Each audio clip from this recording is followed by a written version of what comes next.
નારાયણ અરે આજે રવિવાર છે, તારીખ 11 ફેબ્રુઆરી 2024 રવિવારના અનુક્રમમાં આજે આપણે આ વેદસ્તુતિ જોઈ રહ્યા છે. વ્યાસજીએ રચેલો ગ્રંથ છે જેમાં વેદો જે છે તે ભગવાન શ્રી કૃષ્ણની સ્તુતિ કરે જે આપણે જોઈ રહેલા છે. ચાલો, અને હે ભગવાન, આ પુરુષોત્તમ એવા જે તમે તે તમ થકી પ્રકૃતિનો અધિષ્ઠાતા જે પુરુષ તે જે તે સર્વથી પ્રથમ ઉપજતાવા કહેતા એ પુરુષ તે જે તે તમારી ઈચ્છાએ કરીને અક્ષર બ્રહ્મના તેજથી પૃથક જણાતા તમ થકી સામર્થ્યને પામીને બ્રહ્માંડને સર્જવાને અર્થે પ્રકૃતિ સામે જોવાને વિશે તત્પર થતા હોવા. ભગવાને જે કહ્યું એ પ્રમાણે પહેલાં ભગવાને શું કર્યો? સંકલ્પ કર્યો. શું સંકલ્પ કર્યો? એકો હમ બહુશ્યામ પ્રજાએ, એટલે એ કેવો હું બહુરૂપે થાઉં. એટલે પરમાત્માએ પોતાના જે એમ કહે કે શરીર રૂપ જીવ અને માયા એના થકી સૃષ્ટિ કરવાની એમ કહે કે શું વિચારધારા ધરાવી, એટલે સંકલ્પ કર્યો. એટલે ભગવાનનો વિચાર જે કે ભગવાનનો જે સંકલ્પ જે છે તે નિમિત્ત કારણ છે. કોને વિશે? સૃષ્ટિને વિશે. અને ઉપાદાન, હવે ઉપાદાન કરવાની હોય, સૃષ્ટિ કરવાની હોય તો ઉપાદાન કારણ તો કોઈ જોઈએ ને. તો ઉપાદાન માટે ભગવાને પોતાના શરીરનો જ ઉપયોગ કર્યો. તો પોતાનું ભગવાનનું શરીર કોણ? તો જીવ અને માયા બેવ. કેમ? કેવી રીતે? તો જીવ જે છે તે પણ ભગવાનનું શરીર છે અને માયા જે છે તે પણ ભગવાનનું શરીર છે. કારણ કે જીવ અને માયા બંને ભગવાન આગળ અતિશય કેવા છે? પરતંત્ર છે. ભગવાન એના ધારક, નિયંતા અને શેષી છે. હવે સૃષ્ટિ કરવાની હોય તો પેલા જીવ જે હતા તે કઈ પરિસ્થિતિમાં હતા? પ્રલયકાળને વિશે માયાના ગર્ભમાં હતા. એટલે ભગવાને જેવો સંકલ્પ કરેલો હોય એટલે જીવ પેલો કહે કે નવા ઉત્પન્ન થયા કે એવું કંઈ નથી, એ તો ઓલરેડી ત્યારે હતા જ. એટલે ભગવાને શું કર્યું કે ભાઈ પેલો મૂળ પુરુષ જે અક્ષરધામમાં હતો એની સામે નજર કરી સંકલ્પ રૂપ પ્રેક્ષણ જાણવું, એટલે નજર જાણવી અહીંયા, બરાબર. એટલે પેલો મૂળ પુરુષ જે અક્ષર બ્રહ્મના તેજમાં એટલે અક્ષરધામમાં હતો તે ત્યાંથી ઊભો થયો અને પછી ભગવાને સંકલ્પ કર્યો. એટલે શું થયું કે ભાઈ પરમાત્મા થકી એમ કહે કે સામર્થ્યને પામીને બ્રહ્માંડને સર્જવાને અર્થે પ્રકૃતિ સામા જોવાને વિશે તત્પર થતા હોવા. એટલે એ પ્રકૃતિની સામે જોયું. પ્રકૃતિ સામો એ પુરુષે જોયા પછી બે પ્રકારના દેવગણ જે મહતત્વાદિક રૂપને વિરાટ પુરુષ આદિક રૂપ તે જે તે પ્રકૃતિ દ્વારા એ ઉપજતા હોવા. એટલે મૂળ પુરુષ અને મૂળ માયા, બરાબર. તો મૂળ પુરુષ દ્વારા હકીકતમાં ભગવાનનો સંકલ્પ હતો એ જ બહાર આવ્યો. કારણ કે એકલો મૂળ પુરુષ જે કંઈ છે તે સૃષ્ટિ કરવા માટે સામર્થ્ય ધરાવતો હતો નહીં. પુરુષ પ્રયત્ન કરી શકે, પુરુષના હાથમાં ફક્ત પ્રયત્ન છે. પુરુષ ક્રિયાશીલ છે, એ ક્રિયા કરી શકે, પણ એના કર્મનું કે ક્રિયાનું ફળ આપનાર કોણ છે? તો પુરુષોત્તમ છે. એટલે એ પુરુષ દ્વારા જે સંકલ્પ પરમાત્માનો, એટલે પુરુષના બોડી દ્વારા પેલી માયા એટલે પ્રકૃતિની અંદર ભગવાને ગર્ભ ધારણ કરાવરાવ્યો. એટલે સૃષ્ટિ કરાવનાર એ પરમાત્મા જ છે, પુરુષ નથી એકલો. સમજજો. આ લોકમાં પણ તમે જોવો તો કોઈ પણ કપલ હોય, ગ્રહસ્થ ધણી ધણિયાણી, એને જે પુત્ર કે પુત્રીની પ્રાપ્તિ એટલે સંતતિ જોઈતી હોય તો એમાં એમના પૂર્વના કર્મને અનુસારે પરમાત્મા પુરુષોત્તમ નારાયણ એની કૃપા બહુ જરૂરી છે. કારણ કે આખી સૃષ્ટિ તમે જુઓ તો અનાજ જે છે એ જમીનમાંથી થાય અને એ અનાજ જે છે એ જે કોઈ જીવ જે છે તે પોતાના શરીર દ્વારા ધારણ કરે અને એ અનાજ જે છે એનાથી લોહી બને અને એ લોહી જે છે એનાથી જેવી સપ્ત ધાતુમાંથી એક ધાતુ બને કે જેના દ્વારા એમ તો પાણી જેવી લાગે પણ એના દ્વારા એમ કે શું થાય છે? સૃષ્ટિ થાય છે. હવે એ અનાજ જે છે, જે બીજ જે છે એ તો જમીનમાં રહેલા છે, પણ એની ઉપર કૃપા કોણ કરે છે? પરમાત્મા. કેવી રીતે કરે છે? વરસાદ વરસાવીને. તો જ અનાજ થાય જ ને.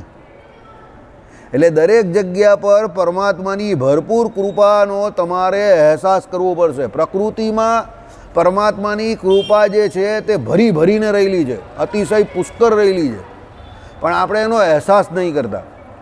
આપણે શું કર્યું? જ્યાં પ્રકૃતિ તમને નેચરલ કુદરતી રીતે દેખાય કે એનું દર્શન થતું હતું એને ઢાંકીને આ બધા આપણે સિમેન્ટ કોન્ક્રીટના મોટા મોટા મકાનો બનાવી દીધા. એટલે આપણે પ્રકૃતિથી વંચિત થઈ ગયા છે. એટલે આપણે પ્રકૃતિનો જે અહેસાસ થવો જોઈએ થતો નથી. બાકી પરમાત્માએ પ્રકૃતિ દ્વારા પોતે પોતાની જે એકદમ સારામાં સારી રચના જે કરેલી છે તેનું દર્શન તમને ભગવાને પ્રકૃતિ દ્વારા કરાવે છે. કેવા આમ ઢળાવ હોય, ઉપરથી પાણી હોય, એ પાણીનું જે મુખ હોય તે છેક ઉપર હોય પર્વતોની ઉપર, અને એ ઢળાવ હોય અને નીચે સુધી પાણી આવે અને નાની એક પહેલાં શેડ જતી હોય ને પછી આગળ આગળ જાય અને નદીનો પટ બની જાય, અને એ કેટલી મોટી નદી બને, અને એ નદી કેટલા કિલોમીટરો સુધી આમને આમ જ વહે, અને કેટલા લોકોનું શહેરોનું ભરણ પોષણ થાય, અને પછી ધીરે ધીરે ધીરે ધીરે ધીરે ધીરે ધીરે ધીરે નદી આગળ વધતી જાય અને છેલ્લે કોને મળે? સમુદ્રને મળી જાય, કાં પછી લુપ્ત થઈ જાય. હવે આ જે આખી પ્રકૃતિ જે છે એ પરમાત્માનું તમને દર્શન કરાવે છે. કોણ ઉપર ખાડો ખોદવા ગયું પર્વતમાં? કોણે ત્યાંથી પાણી કાઢ્યું? બરાબર. એટલે એ પરમાત્મા જે છે એમનું દર્શન તમારે કરવું હોય તો પ્રકૃતિના દર્શન કરો. પ્રકૃતિના અધિષ્ઠાતા એ પરમાત્મા છે. પ્રકૃતિ પોતે કંઈ કરી નહીં શકતી, પણ એ પ્રકૃતિમાં બીજ રૂપે જે કંઈ અનાજ કે જીવ રહેલા છે એની અંદર પરમાત્માની કૃપા થાય એટલે એ પ્રકૃતિનો પછી વિકાસ થાય, વિસ્તાર થાય. એટલે અહીંયા એ જ કહેવા માંગે છે, જગતમાં તમારે એ તમે જોઈ શકો છો પ્રેક્ટિકલી. એમ સૃષ્ટિની રચના પણ એ પ્રમાણે જ થયેલી છે કે ભાઈ અનંત કોટી પછી શું થયા? પ્રકૃતિ પુરુષ અને પ્રધાન પુરુષ થયા. કોના દ્વારા? પેલા મૂળ પુરુષ અને મૂળ માયા દ્વારા. એ મૂળ પુરુષ અને મૂળ માયા જે છે એનું કન્વર્ઝન છે, એમાંથી ફળ નહીં થયું હજુ. એમાંથી એક ઘણા બધા થયા. એક એવા ભગવાને એવો સંકલ્પ કર્યો, એકો આમ બહુશ્યામ પ્રજાએ, હું ઘણા બધા રૂપે થાઉં, તો ભગવાને ત્યાંથી જ શરૂ કરી નાખ્યું. અનંત કોટી પ્રકૃતિ પુરુષ અને અનંત કોટી ત્યાંથી એમાંથી શું થયા? પ્રધાન પુરુષ થયા. એટલે પેલો મૂળ પુરુષ અને મૂળ માયા જે છે એક જોડલા માટે તે ઘણા બધા થઈ ગયા. દાખલા તરીકે કોઈ એક વ્યક્તિના લગ્ન એના મા બાપ કરાવે તો એક કપલ હોય, પણ સમૂહ લગ્નમાં કેટલા બધા હોય? સમૂહ લગ્નમાં 200-500 જોડાના એક સાથે લગ્ન થાય જ ને. હવે સમૂહ લગ્ન એકચ્યુઅલી જે થયા તે કંઈ ફળ રૂપે નથી, તો પેલા એક કપલના થઈ જાય, એની જગ્યા પર પેલા 1000 કપલ કે 500 કપલ કે 400 કપલ છે. બરાબર. પછી એ કપલ જે છે બધા સમજો, એ જોડાઓ જે છે સ્ત્રી પુરુષના જોડા, એમાંથી જે કંઈ પુત્ર કે પુત્રી રૂપ જે થાય છે એ ફળ છે. પણ પેલા જે બધા આટલા બધા થયા એ કંઈ ફળ નથી, એ તો સમૂહ લગ્ન છે એટલે બધા લાઈન બંધ 400-500 ભેગા થઈ ગયા છે. એવું જ છે આ મૂળ પુરુષ અને મૂળ માયા. એમાંથી અનંત કોટી શું થઈ ગયા? પ્રકૃતિ પુરુષ અને પ્રધાન પુરુષ. એટલે ભગવાને શું કર્યું છે એનું? પેલું તમે મિરર ઇમેજ જોઈ હશે. ઘણા પેલા મિરર એટલે કાચ એવો હોય કે તમે એક ઊભા રહેલા હોય તો એની તમારી 8-10 તમને ઇમેજ દેખાય, આમ પણ દેખાય, તેમ પણ દેખાય, આમ પણ દેખાય, તેમ પણ દેવું. એટલે ભગવાને અહીંયા શું કર્યું? સંકલ્પ કરીને એકના એવા જે બીજા જે કોઈ જીવ હતા તે બધા અલગ અલગ જોડા એકમાંથી કરોડ બનાવી દીધા. એટલે અનંત કોટી બ્રહ્માંડનું બીજ જે છે તે ભગવાને ત્યાં બીજા સ્ટેપમાં જ ચાલુ કરી દીધું. એનાથી પછી શું થયું? મહતત્વ. અને એનાથી પછી શું કહ્યું? ભગવાને મહતત્વાદિક રૂપને વિરાટ પુરુષાદિક રૂપ તે જે તે પ્રકૃતિ દ્વારા એ ઉપજાવતા હતા. એટલે મહતત્વ ને પછી અહંકાર. બરાબર. અને એમાંથી પછી આખો વિરાટ પુરુષનો શું બન્યો? દેહ બન્યો આખો 24 તત્વનો. અને એમાંથી પછી બ્રહ્માજી થયા. બરાબર. એટલે કહેવાનું તાત્પર્ય અહીંયા શું છે કે દરેક સ્ટેપ ઉપર જેટલા જેટલા વ્યક્તિઓને ભગવાને જે જે કામ કરવાનું, કર્મ કરવાનું સામર્થ્ય આપ્યું, એમાં ભગવાને પાછી વિશેષ સામર્થ્ય એમને ઐશ્વર્ય જે છે તે ભગવાન પ્રદાન કરે છે. એટલે તમે કોઈ વિશેષ કાર્ય કરતા હો તો એમાં તમારે પોતે પોતાની કોઈ હોશિયારી કે પોતે કંઈક બહુ સુકૃતશાળી છું એવું નહીં માનવાનું. એ તો ભગવાન તમારો ઉપયોગ કરે છે. સમજો, એ ભગવાન તમારો ઉપયોગ કરે છે. ભગવાને કંઈક સારું કરાવવું છે એટલે ભગવાન તમારા બોડીનો, તમારા જીવનો ઉપયોગ કરી રહેલા છે. કારણ કે એમને કંઈક કરવાનો સંકલ્પ છે. કરતા કારયતા એ ભગવાન જ છે. બરાબર. અને જ્યાં સુધી તમે આવું સમજશો ને ત્યાં સુધી કોઈ પ્રોબ્લેમ નથી. પણ જ્યાં તમે તમારો ડેંગો વચ્ચે ઊંચો કરવા ગયા, ના હું કંઈ પહેલાં મારું બતાવી દઉં કે ના હું કંઈક કરી નાખું, પછી પરમાત્મા તમારામાં ન ભળે. પછી પરમાત્મા કહે કે એ જે કરવા માંગે તે એને કરવા દે, લેટ હિમ ડુ. તમને મજા ન આવશે. તમારા સફળતાનો ક્રમાંક હશે એ પણ પછી ધીરે ધીરે ઘટવા માંડશે. કારણ કે અંદર હું ભળી ગયો. બરાબર. અને ભગવાનને હું અને મારું એ બે તો જરા પણ ગમતું જ નથી કે મેં કર્યું અને મારા માટે કર્યું. કે મારા જે કોઈ છે એના માટે કર્યું. એ તો ભગવાન કોઈ દિવસ ચાલવા જ નહીં દેતા કોઈનું, પણ હું અને મારું ચાલવા જ નહીં દેતા, કારણ કે એ જ ભગવાનની માયા છે. અને એ જો આમાં પણ આવતી હોય તો ભગવાન એને નહીં ટકવા દે. પણ જ્યાં તમે જે કંઈ કાર્ય સહજતાથી કરશો કે ભાઈ આ કરવું છે, ચાલો કરો ને ભૂલી જાઓ, કરો ને ભૂલી જાઓ, કરો ને ભૂલી જાઓ, તો પરમાત્માની ઈચ્છા છે ત્યાં સુધી એ થશે, કારણ કે કરતા કારયિતા એ પરમાત્મા છે. આખી સૃષ્ટિ ભગવાન જોની તમને આમ સંકલ્પથી કરી નાખે છે, તો પછી બીજી તો કાં કઈ વાત છે. એટલે ભગવાનને હંમેશા અભિન્નો નિમિત્તો ઉપાદાન કારણ સમજીને જે કંઈ તમે કરવા માંગતા હોય ને ભગવાન જે કરાવવા માંગતા હોય તમારી પાસે એ કર્યા કરવાનું. પણ બહુ વધારે ફિસિયારી કે હોશિયારી મારવા જવું નહીં કે તો હું હતું એટલે થયો ને મેં કર્યું ને મારા સિવાય તો થાય નહીં. આપણા પહેલાં ઘણા બધા આવી ગયા, આપણા પછી પણ ઘણા બધા આવશે. અને કોઈ પણ વસ્તુનો આગ્રહ ન રાખવો, બરાબર. હું કંઈ આખા દુનિયાને સુધારી નાખું કે હું આખી દુનિયાને બોધપાઠ આપી દઉં, એમ કે આપણા બોધપાઠથી કંઈ દુનિયા સુધરવાની નથી અને આપણા બોધપાઠથી કંઈ કોઈને ફરક પણ પડતો નથી. પણ ભગવાન કે એ પ્રમાણે કે ભાઈ સત્સંગ કરવો, બ્રહ્મ જ્ઞાન તમારે પોતે જરૂર છે તો તમે પોતે મેળવો અને સાથે બીજાને લાભ મળતો હોય તો એને આપો. આમાં કંઈ ફિસિયારી મારવાની જરૂર નથી. પોતાની જાતને મહાન સમજવાની જરૂર નથી, એની જોડે પોતાની જાતને તુચ્છ સમજવાની પણ જરૂર નથી. પોતે પોતાની જાતને મોટો માણસ સમજવાની જરૂર નથી તો પોતે પોતાની જાતને નાનો માણસ સમજવાની પણ કોઈ જરૂર નહીં, બરાબર. એટલે એવું પણ નહીં સમજવાનું કે હું તો બહુ નાનો માણસ છું, મારાથી કંઈ ન થાય, ને એવું પણ નહીં માનવાનું કે હું તો બહુ મોટો માણસ છું, એવું પણ નહીં. સહજ નોર્મલ જે કંઈ થાય તે કર્યા કરવાનું, ન થાય તો તેલ પીવા જાય, મોજથી જીવો. જીવવાનું તો છે ને, જ્યાં સુધી આ શરીર છે ત્યાં સુધી જીવવાનું છે તો જીવી લેવાનું. હવે એને કેવી રીતે જીવવું એ બુદ્ધિનો વિષય છે, સમજણનો વિષય છે, બરાબર. ચાલો, એટલે જે તે પ્રકૃતિ દ્વારા ઉપજતા હતા, જ્યારે તમે જે એ પ્રકૃતિ પુરુષને અક્ષર બ્રહ્મના તેજમાં લીન કરીને સૂવો છો. ભગવાન તો અક્ષર બ્રહ્મના તેજમાં લીન કરીને પ્રકૃતિને શું કહ્યું? પ્રકૃતિ પુરુષના અક્ષર બ્રહ્મના તેજમાં, એટલે કયો આત્યંતિક પ્રલય થઈ ગયો, બધું પડીકું અને ભગવાન સૂઈ ગયા, બરાબર. આ મારા જેવું મને આ બહુ ગમે, મને આ કામ બહુ ગમે. આખું બધું પડીકું અને સૂઈ જાય ને કોઈ મળે જ નહીં, ના આદમી કી જાત, એટલે કોઈ ડંફાસ મારે જ નહીં કે મેં આ કર્યું ને મેં પેલું કર્યું ને ફલાણું ને ઢીમકું ને. તમારી પાસે કંઈ કામ કોઈ હોય જ નહીં તો કાં જવાનું? હવે કિસકો મારું, કિસકો ઉડાવો અભી, જા सब कुछ तुम्हें दे दिया, आज से तू यहाँ का मालिक है. अरे किसका मालिक? सबको तो मार दिया तूने, अब किसके ऊपर राज करो, बराबर. જા મોજ કર, आज से तू राजा है यहाँ का, સમજી ગયો. પણ રાજા કાનો રાજા? કોઈ હોય જ નહીં તો બીજો માણસ જ, બરાબર. એટલે બધો પાવર શું થઈ જાય? Tie tie fees. એટલે આત્યંતિક પ્રલય પણ ભગવાન એટલે જ કરે છે કે વો તમરી કરતા હોય ને લોકો, આમ કરી નાખ્યું ને તેમ કરી નાખ્યું, ભગવાન કહે એટલે આત્યંતિક પ્રલય. હવે તું પણ અંદર માયાના ગર્ભની અંદર, અને માયાના ગર્ભની અંદર એ બધું પુરુષ સીધો કાં અક્ષરધામના તેજની અંદર શાંતિથી બેસી ગયો. લે હવે કંઈ મળે જ નહીં, બોલ. ભગવાન કહે કે અક્ષરધામ વગર પણ હું રહી શકું છું એકલો, બોલ.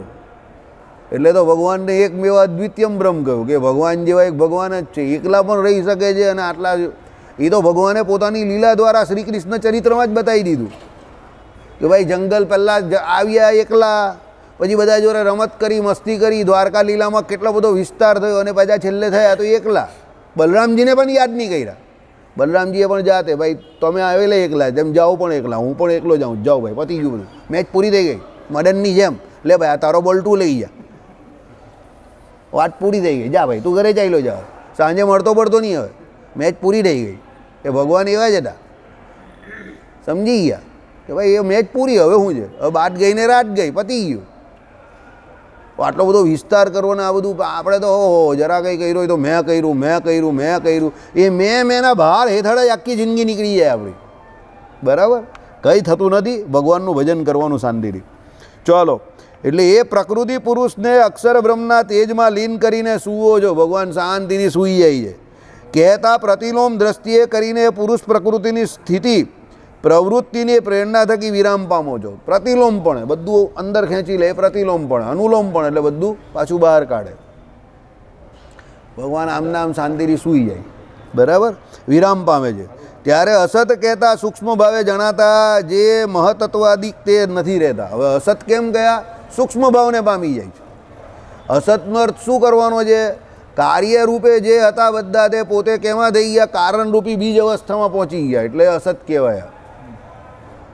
મહતત્વાદી અનાજ ઊભું થયું તે તમને દેખાય છે, એટલે ત્યારે તમે એને પ્રત્યક્ષ સત્ય માનો જ ને. અંદર જમીનમાં જે કંઈ બીજ છે થોડા તમને દેખાય? એ તો વરસાદ પડશે પછી જ દેખાય ને. હવે આ વરસાદ થયો પછી અત્યારે આ ઋતુમાં દેખાય, પછી ભાઈ હવે ગરમી આવશે તો પછી બધું સાફ, કંઈ દેખાય જ નહીં તમને લીલોતરી. પછી પાછા વરસાદ પડશે એટલે ચોમેર લીલોતરી દેખાશે ધીરે ધીરે. પણ એ સૂક્ષ્મ અવસ્થામાં જે કંઈ છે એટલે એ પ્રત્યક્ષ ભાવને તમને પામી નહીં શકતા, પણ એ સૂક્ષ્મ પણ અંદર રહેલું છે ખરું, સમજજો. એમ જ્યારે પણ પ્રલય અવસ્થા ચાલતી હોય એટલે સૃષ્ટિ અવસ્થા ન હોય ત્યારે પેલા મહતત્વાદી કોઈ નથી એવું નથી, પણ એ બધા સૂક્ષ્મ ભાવને પામી ગયા છે એટલે એને અસત કહ્યા. કોને પામી ગયા છે? સૂક્ષ્મ ભાવને. કેમ? કારણ કે કાર્ય જે છે તે કાર્ય હંમેશા કેવું હોય? અસત જ હોય. કારણ હોય એ જ સત્ય હોય, કાર્ય કોઈ દિવસ સત્ય ન હોય, એ અસત જ હોય. આપણું કાર્ય કયું છે? આ 24 તત્વનો દેહ છે ને અસત. પહેલાં આટલા નાના બિંદુમાંથી ઉત્પન્ન થયો, બિંદુમાંથી ઉત્પન્ન થયો, આમ આમ આમ કરીને મોટો થશે, બરાબર? રોજ રોજ નાશ પામતો જાય છે, બરાબર છે? મોટો થાય મોટો થાય મોટો થાય, પછી પાછો નાનો થાય નાનો થાય નાનો થાય, અને છેલ્લે પાછો પતી ગયું. જય સ્વામિનારાયણ. પણ પેલો જીવ જે છે કારણ એ રહી છે, કારણ કે એ શું છે? સત છે. એટલે કારણ જે છે એ નાનામાં નાનું હોય પણ એ સત છે, એ રહી છે, સમજો. એટલે તો કહી ગયા પ્યાર કભી મરતા નહીં, મરતે ઇન્સાન. પ્યાર એટલે અહીંયા શું છે? વાસના. કારણ જોડે કારણ શરીર રહેલું છે, એ રહી છે. કેમ? પાછું બીજા જન્મમાં ઉદ્ભવે અને પાછો આવે, પાછું શરીર મળે, પાછા કોઈ બીજા, પાછા કોઈ ત્રીજા. પેલો કહે ને તું નહીં તો ઓર સહી, ઓર નહીં તો ઓર સહી. એટલે કાર્ય કોઈ દિવસ સત્ય હોતું નથી. એટલે કાર્ય જોઈને કોઈ દિવસ પોતાનો વિવેક ગુમાવવો નહીં, લોભાવવું નહીં. કારણ કે કાર્ય એવી વસ્તુ છે કે આજે આ ભાઈના હાથમાં છે તો કાલે તારા હાથમાં છે, તો પરમ દિવસ આ ભાઈના હાથમાં છે. ગાડીનું સ્ટિયરિંગ બદલાયા કરે, સમજો. એ કોઈના પણ હાથમાં હોય. તમારું ધ્યેય નક્કી હોવું જોઈએ કે વડતાલ જવાનું છે, તો સ્ટિયરિંગ કોઈના પણ હાથમાં હોય, વડતાલ જ પહોંચશો. પણ જો સ્ટિયરિંગ ગમે તેવાના હાથમાં આવી ગયું તો પેલા ચારે ભલે વડતાલ જવું હોય, એ ગાડી કશે બીજે જ પહોંચશે. સમજી ગયા તમે? આઈડિયા આવી ગયો? એટલે આ શરીર જે છે સમજો, એ અસત કેમ કહ્યું? કે એ તો બદલાયા કરે છે, કાર્ય છે એ બદલાયા જ કરે, એમાં કંઈ બહુ મોહ રાખવાની જરૂર નહીં. એનો બહુ કંઈ ઓછપનો કે એનો કંઈ બહુ વસવસો કરવાની જરૂર નથી કે મારી પાસે આ નથી ને પેલું નથી ને ફલાણું નથી ધીમકું. કારણ કે આ પરમેનન્ટ છે જ નહીં. આ તો 3 કલાકની ફિલ્મ જેવું છે. તમે જોવા ગયા, પેલો કહે કે એસી નહીં ચાલતું, આ નહીં ચાલતું. તારા બાપાનું ઘર છે અહીંયા કે તું હુઈ જવાનો છે કે અહીંયા રસોઈ કરવાનો છે? આ ઊભો થયો અને જોયું ને બહાર નીકળી જાય. ટિકિટ પૂરી થઈ જશે એટલે પેલો ડોરકી પર આવી જશે, ચાલ ભાઈ બહાર નીકળ. પેલો કંઈ મારો આ બાકી રહી ગયેલો, આવલો ત્યારે અડધો કલાક, ચાલ ચાલ ચાલ, પૂરો થઈ ગયો ટિકિટ. બીજાના અવારે શો બદલાઈ ગયો. કેમ? એ ટિકિટ ટેમ્પરરી છે, 3 કલાક પૂરતી. આ ટિકિટ ભગવાને શું આપેલી છે? આપણે ટેમ્પરરી છે, પરમેનન્ટ નથી. કેમ? આ કાર્ય છે. કાર્ય કોઈ દિવસ સત્ય હોય જ નહીં, સમજો. એટલે અદ્વૈત વેદાંત શું માને છે? ભગવાન જ એક સત્ય છે, બાકી બધું મિથ્યા છે. કેમ? એ બધાને કાર્યને માનતું જ નથી. કહી ચાલ ભાઈ ચાલ ચાલ.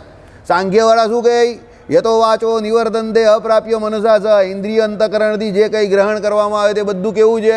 મિથ્યા છે. એટલે એ લોકો મિથ્યા કહે છે, કારણ કે બધું દેખાય. ઇન્દ્રિય અંતકરણથી શું દેખાય તમને? આ બધું કાર્ય જ દેખાય ને.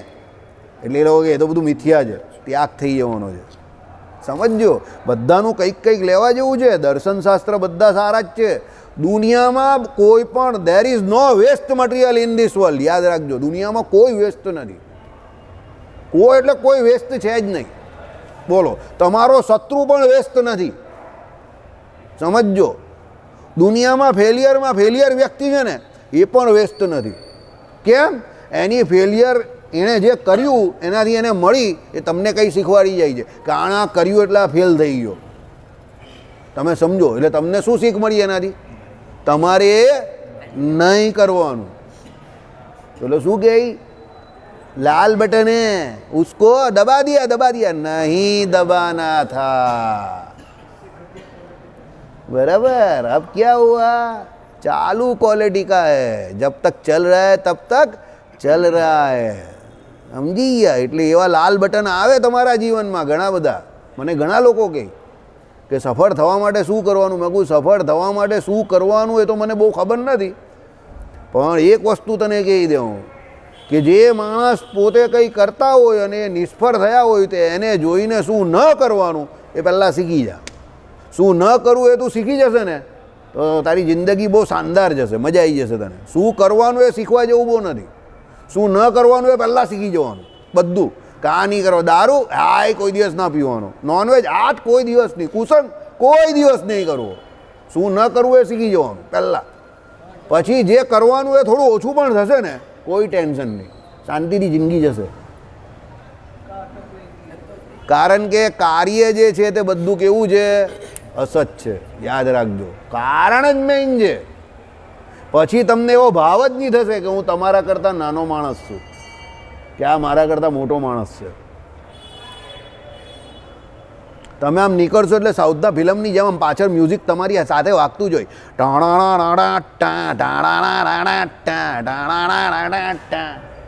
તમને પોતાને એવી ફિલિંગ આવે કે તમે ચાલો એટલે મ્યુઝિક વાગે જ છે, જોરદાર વાગે છે. તમારી પાસે ખિસ્સામાં ભલે રૂપિયો નહીં હોય ને, કારણ કે તમારે કાં કોઈને જવાબ આપવાનો છે. You are not answerable to anybody. સમજો. અને તમે જો કોઈને જવાબ આપીને રાજી કરવા કે ખુશ કરવા માંગો છો તો એ અસતને જવાબ આપવા માંગો છો, તો પછી તમે મૂર્ખ થઈ રહ્યા ને. એને શું કામ તમે જવાબ આપવા માંગો છો? એને શું કામ પ્રતિક્રિયા કરવા આપવા માંગો છો? એની સામે તમે શું સાબિત કરવા માંગો છો? કંઈ સાબિત કરવાની જરૂર નથી. શું કામ સાબિત કરવું?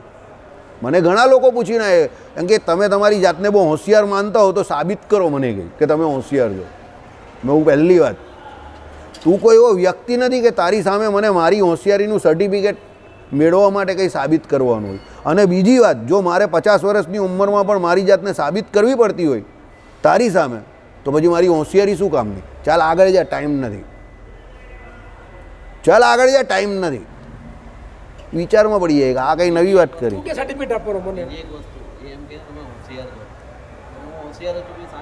તો પછી તું જ કહે છે કે હું હોશિયાર છું, તારા શબ્દમાં જ છે. તું તારા વિશે કહે જ કે તું હોશિયાર છે. બોલ ચાલ. જો રામસે બ્રદર્સ પ્રસ્તુત કરતે હૈ, બરાબર, હવા મેં આએગા, બરાબર. ચાલો, હા, સમજી ગયા? અસત છે, કાર્ય અસત છે, બરાબર. એનો જીવતો જાગતો દાખલો તમે જોઈ લીધો ને. હા, ચાલો. એટલે શું કહ્યું? કાર્ય પાછળ બહુ દોડવાની ઈચ્છા નહીં કરો, બહુ ચિંતા નહીં કરો. કાર્ય જે ભગવાનની ઈચ્છાથી મળે નિયતિ પ્રમાણે કર્યા કરવાનું. ચાલો, શું કહ્યું અહીંયા કે ભાઈ કહેતા સૂક્ષ્મ ભાવે જણાતા જે મહતત્વાદિક તે નથી રહેતા, અને સૂક્ષ્મ સ્થૂળ થકી થયા જે વિરાટ પુરુષાદિક તે પણ નથી રહેતા.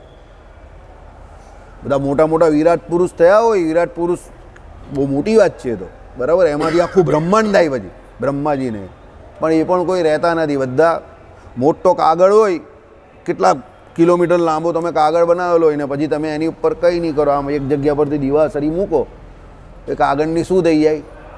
રાખ થઈ જાય. એટલે સ્થૂળ ભાવનો મોટો પામેલો કાગળ હતો એ સૂક્ષ્મ ભાવની આટલી નાની રાખ પડી ગઈ. પછી તમે એને આમ કરીને ભૂકો હોય તો ઉચકીને એક માટલામાં પણ મૂકી શકો. 4 કિલોમીટરનો કાગળ હોય તો આટલા માટલામાં આવી જાય, પણ 4 કિલોમીટર મોટો કાગળ હોય તો એ આવે માટલામાં? ન આવે. આ જ સિદ્ધાંત છે દુનિયામાં, બીજું કંઈ સમજવાનું જ નથી. સમજી ગયા મોટા ભાઈ? આ જ સમજવાનું છે કે 4 કિલોમીટર મોટો કાગળ હોય સ્થૂળ ભાવને પામેલો, તમે એને આમ કરી ગમે એટલો વાળો ગમે તે કરો, માટલામાં નહીં મૂકી શકો. પણ દિવાસળી ચાપી દો ને સૂક્ષ્મ ભાવને પહોંચી જાય, એની રાખ કરીને મૂકો તો કદાચ જગ્યા બચશે અંદર માટલામાં. એટલે એનો મતલબ શું થયો? જે 4 કિલોમીટર મોટો સ્થૂળ ભાવને પામેલો કાગળ હતો એનું જે સ્વરૂપ હતું એ ઓરિજિનલ નહીં હતું, ટેમ્પરરી હતું. સમજો? એટલે આ શરીર જે આપણે મળેલું છે ટેમ્પરરી છે. એનાથી આપણે જે સદુપયોગ કરવો, એ કાગળ જે 4 કિલોમીટર મોટો મળેલો છે તેનો સદુપયોગ કેવી રીતે થાય? તો એની ઉપર પુસ્તક, શ્લોક, ભગવાનના જે કોઈ ભજન કીર્તન ગુણ એ લખશો અને લોકો એને વાંચશે તો એનો શું કર્યો કહેવાય? સદુપયોગ કર્યો. એમાં આ શરીર જે છે એ આમ તો કેવું છે? ટેમ્પરરી છે, જવાનું જ છે, પણ એના થકી જે કંઈ ભજન થાય, સત્કર્મ થાય, જે કંઈ ક્રિયા થાય તે કરજો. આવતા રવિવારે આપણે રાંદેર મંદિરમાં વિષ્ણુ હોમ રાખેલો છે પાછો, સવારે 3-3.5 કલાક ચાલશે. હરિજયંતિ છે, ઉત્તમ દિવસ છે, અને પછી ત્યાં ફરાળ આપવામાં આવશે. હરિભક્તોને જેને લાભ લેવો હોય તો જીગરભાઈને 100 રૂપિયા વ્યક્તિ દીઠ આપી દેજો, બરાબર. અને કોઈએ 100 રૂપિયા ના આપવા હોય અને લાભ લેવો હોય તો પણ નામ લખાવી દેજો. જાઓ, બસ છૂટ છે, બરાબર. હવે એવું આપણે ત્યાં મહારાજ કહી છે કે ભાઈ વિષ્ણુ હોમ જે કહેવાય તે બહેનો જોડે, એટલે કપલમાં તમે જોડામાં બેસો તો વધારે સારું, કારણ કે મહારાજની ગ્રહસ્થની આજ્ઞામાં એ લખેલું છે કે ગ્રહસ્થ ધનાઢ્ય એવા જે અમારા ગ્રહસ્થ સત્સંગી અને વિષ્ણુ આદિ યાગ કરાવવો. હવે બધા તો પોતપોતાના હિસાબે કંઈ કરાવી શકે નહીં, એટલે આપણે આ પ્રમાણે આયોજન ભગવાનની દયાથી અજય મહારાજે કહ્યું એટલે રાખેલું છે. તમારે લાભ લો. હે, હા, તમે સોનાની બકરી લાવો, સોનાનો વાઘ લાવો તો પણ આપણે લઈ લઈશું. મંદર તો લઈ જ લઈએ, તમે ગમે તે આપો, બરાબર. ચાલો, સોનાની બિલાડી આપશો તો પણ લઈ લઈશું અમે તો લેવા તૈયાર જ છે, બરાબર. ચાલો, પણ જીવતી नहीं આપતા. जो भी लाना सोने की लाना. और कितनी लाना? 3 लाना, क्योंकि आदमी कितने हैं यहाँ पर? 3 है. ચાલો, એટલે એ સર્વના ક્ષોભનો કારણ એવો જે કાળનો વેગ એ પણ નથી રહેતો. લે, આ બધા સ્થૂળ જે પડેલા છે બધાનું ક્ષોભનું કારણ પેલો કાળ, તે કાળ પણ નથી રહેતો. કારણ કે છેલ્લે એ કાળ પણ કા ઉપર થઈ જાય, ગુણ સામ્ય અને નિર્વિશેષ એવી જે માયા એને શું એક ક્ષોભ પમાડે ત્યારે કાળ પણ હવે આત્યંતિક પ્રલય થઈ ગયો, કાળની કોઈ ગણતરી જ નહીં પછી તો અસ્તિત્વ જ નહીં પછી. પેલો કોઈ પૂછે ને, કોઈ નવરો બેઠેલો હોય, પેલો કે ટાઈમ છે, અરે ગાંડા ટાઈમ જ ટાઈમ છે, બોલલી. હા, વર્દી ઉતર ગઈ, બિલ્લે નિકલ ગયે, પછી ઘરવાળી શું કહે 58 થઈ ગયા, રિટાયર, ચાલો દૂધ લેતા આવો આજથી. પેલો કહે કે ભાઈ દૂધ લેવા જાઉં? એ દૂધવાળા પાસે હું હપ્તો લેતો હતો, હવે પતી ગયું, હવે કંઈ હપ્તો નહીં આપે તમને, જાઓ આ પહેરીને આજથી દૂધ લેતા આવો. એટલે પેલો બિચારો કાલ સુધી હપ્તો લેતો હતો જે દૂધવાળા પાસે, આજે એની પાસે પૈસા આપે ને ભાઈ દૂધ આપી દે ભાઈ લાઈનમાં. પેલો કહે ભાઈ પાછળ ચલ પાછળ ઉભો રહે, ચાલ તો ભાઈ પહેલો કેમ આવ્યો? પેલો કે હું કાલ શું પોલીસ કાલે હતો ને સાહેબ, હવે આજે નહીં, આજે નવા સાહેબ આવી ગયા તો પાછળ ચાલ, પૂરું થઈ ગયું ટાઈમ. અમારા જોઈ તો વધારે 2 વાર પોલીસ વાળો આવું ચાલ, બરાબર. હમણાં જ મારી ગાડી કાલે જ અટકી ગઈ અને આમાં બંને જતા રહે, પેલો પોલીસ વાળો આમ ખડા તો એની પાસે અટકી ગઈ, અટકી જ ગઈ. કીક મારે તો પણ નહીં ચાલે, સ્ટાર્ટર આ બંને ચાલે જ નહીં. પોલીસ વાળો શું થયું મને કે હું તમને જોઈને ગાડી પર અટકી ગઈ, બિચારી ગભરાઈ ગઈ લાગે, બિચારા બહુ મદદ કરી, ચાલુ જ નહીં થઈ. હવે ગેરેજ એ કે એ તો શોધવું પડે મને કંઈ, તમારી સામે જ ગાડી અટકી ગઈ, બોલો તમારો ભાઈ જબરો છે. મને તો ભાઈ નહીં લેગો, મારી ગાડીને લાગી ગયો. 50 રૂપિયાનું નુકસાન થઈ ગયું ને દર્શન ગયા, બરાબર. કાલના ગઈકાલના ચાલો, મેં કહું હરીની જે ઈચ્છા હશે એ થશે, બરાબર. કાંઈ નહીં, હવે 50 રૂપિયા તો કોઈ આપવાનું નથી, સૂક્ષ્મ ભાવને પામી ગયા. મેં કહું આપણે હવે સ્થૂળ ભાવના પૈસા ગયા, જવા દે. પેલા કર્યું કંઈ નહીં, આમ કરીને 2 વાયર અડાયા, ગોર ગોર ગોર ગોર ચાલુ કરી નાખ્યું. હું આના 50 રૂપિયા. મેં કહું આ તું પેલા પિક્ચરના ડાયલોગ જેવું કહી દો, હથોડા તો માનના હે લેકિન કहाँ માનના और कैसे मारना है वो मुझे मालूम है. એટલે હથોડા મારવાના કેટલા રૂપિયા? 1000 રૂપિયા. એટલે મેં કહું ત્યારે 50 રૂપિયા આપી દીધા, જા ભાઈ, ખાલી 2 વાયર જ લગાવ્યા. હું કહું વાયર તો કાથી લગાવ્યો કંઈ દેખાયું નહીં મને, એ મને જ ખબર પડે. મને કહું બહુ ચાલ ભાઈ તું તારું કામ કર, લે ચાલુ કરી દીધી. કંઈ નહીં, મેં કહું આપણે નહીં બનવું ભાઈ આ કામ, કારણ કે એમાં કામ કરવાનું હતું એટલે ભાઈ મને બહુ રુચિ પડે નહીં. એ વાંખો વળ્યો ને 2 વાયર કાઢ્યા ને આમ લગાવવાનું ને ગોપાલ કંઈ જોઈ લે નહીં, જ્યારે મેં કહું જોવું તો પણ મને નહીં આવડે, કારણ કે એ વાંકા વળવાનું કાઢી વાયર કાઢ્યો એ આપણે ટેન્શન જ નહીં હોય. 50 રૂપિયા આપી દેવાના, જો બી લાના એક ही लाना, 50 રૂપિયા દે દો इसको, બરાબર. સમજી ગયો? ચાલો, તમે કહું કે આ એક જબરી નોટ મળેલી જ કે આપણું કામ થઈ ગયું ને પછી બહુ ટેન્શન નહીં લેવાનું, ઘરે આવી મંદિર આવી ભૂલી જવાનું. ઓકે, એટલે જે કંઈ પ્રકૃતિનું કાર્ય જ માત્ર તે નથી રહેતું, સમજી ગયા? પ્રકૃતિનું કોઈ કાર્ય રહેતું જ નથી અને રહેવાનું જ નથી, એટલે આમાં કંઈ બહુ જીવ બાળવા જેવો નથી. જે કંઈ જાય આ બહુ ફાઇન, બહુ સરસ. પેલો કંઈ નવું મકાન બાંધે તો કેવા બધા લઈ જાય ઇનોગ્રેશનમાં, ઓ બહુ મોટું મકાન છે, 3 માળની હવેલી બાંધી છે, 4 ગાળા છે મોટા મોટા, અરે બહુ મોટું. અરે ભાઈ કેટલા દિવસ નવું રહેશે? 15-20 વર્ષ થશે એટલે ગુરગુર ગુરગુર ગુરગુર ગુરગુર, પછી ઉપરના બાથરૂમનો લાભ નીચેવાળાને જ મળે, ફ્લેટમાં તો ખાસ, બરાબર. ફ્લેટમાં ઉપરવાળો જે કંઈ ખાય એનો લાભ નીચેવાળાને જ મળતો હોય, પેલો કહ્યો ભાઈ તમારું બાથરૂમ સુધરાવવાની, એ તો હું શું કામ સુધરાવું, લાભ તો તને મળે, તું સુધરાઈ નાખ. બરાબર, એટલે હું તો જે કરવાનું તે કરું છું આ ટાઈમ પર, બરાબર, લાભ તું લઈ જાય તો એને સુધરાઈ નાખતું. આ માયાનું કામ છે ભાઈ, બરાબર, આમાં કંઈ પરમેનન્ટ છે નહીં. એટલે પ્રકૃતિનું કાર જ માત્ર તે નથી રહેતું, અને એ સર્વનું પ્રતિપાદન કરનારું જે શાસ્ત્ર, જે અમારી વાણીરૂપ વેદાદિક ગ્રંથ, તે પણ નથી રહેતા. કંઈ નહીં રહેતું, કંઈ હોય જ નહીં તો પછી કાઢી રહી, કોઈ સાંભળવાળો નહીં, કોઈ કહેવાવાળો નહીં, કંઈ નહીં, એકલા પરમાત્મા જ છે. એટલે કોઈ ગ્રંથ કંઈ નહીં રહેતું. એવી રીતે અગ્રેસર કહેતા પ્રકૃતિ પુરુષ થયા મોરે પણ વિરાજમાન, ને પ્રકૃતિ પુરુષ લીન થયા પછી વિરાજમાન એવા જે આ સાક્ષાત તમે પુરુષોત્તમ ભગવાન, તેને ઉત્પત્તિ પ્રલય થયા પછી જન્મને લઈ તે જેને એવો એ જગતને વિશે કોણ પુરુષ છે તે જાણે, કોઈ પણ તમને જાણી શકતો નથી. જ્યારે તમે કૃપા કરીને દેવ મનુષ્યાદિકને વિશે અવતાર ધારણ કરો છો, ત્યારે તો તમારા સાધુના સમાગમે કરીને તમને સાક્ષાતપણે જાણે છે, તમારી ભક્તિ કરીને તમારા ધામને પામે છે. એ ભગવાન જે પેલી પ્રકૃતિનો આટલો મોટો વિસ્તાર થાય, અનંત કોટી બ્રહ્માંડની રચના થાય, ત્યારે પણ કોઈ નહીં જાણી શકતું કે આ ભગવાન દ્વારા થયું છે. અત્યારે જ કેટલા લોકો એવા જે ભગવાનને માને છે, જગતની ઉત્પત્તિ સ્થિતિને પ્રલયને કરતા નથી માનતા. અને જ્યારે એ ભગવાન એ પ્રકૃતિનો અને બધાનો લય કરી નાખે, પ્રલય કરી નાખે, અને શાંતિથી એકલા જ બેઠેલા હોય, ત્યારે પણ કોઈ એ ભગવાનને નથી જાણતું. તો જાણે ક્યારે? જ્યારે એ ભગવાન કૃપા કરે અને આ લોકને વિશે અવતાર ધારણ કરે, ત્યારે સાધુ સંતોનો સમાગમ, સત્સંગ કરે, એટલે એને ખબર પડે કે આ આપણા જેવા જીવ નથી, આ તો ભગવાન છે, એની શરણે જવાય. અને એ ભગવાનની શરણે જે જીવ જાય, એ જીવ ભગવાનના ધામને એટલે ભગવાનને પામે. એટલે मुझसे पहुंचने का सिर्फ एक ही रास्ता है और वो तुम्हें सिर्फ एक ही आदमी बता सकता है. तो कोई कौन? खुद मैं. એમ કરીને ભગવાન પાસે પહોંચવું હોય તો એક જ રસ્તો છે. કોણ બતાવે? ભગવાન. યા તો મિલ જાઓ યા તો મિટ જાઓ. બરાબર, તમે મળી જાઓ કે મટી જાઓ. ભગવાન તમને ક્યારે મળે? પરમાત્મા કૃપા કરે ત્યારે જ મળે, બાકી કોઈ રસ્તો નથી. શ્રીપતિમ શ્રીધરમ.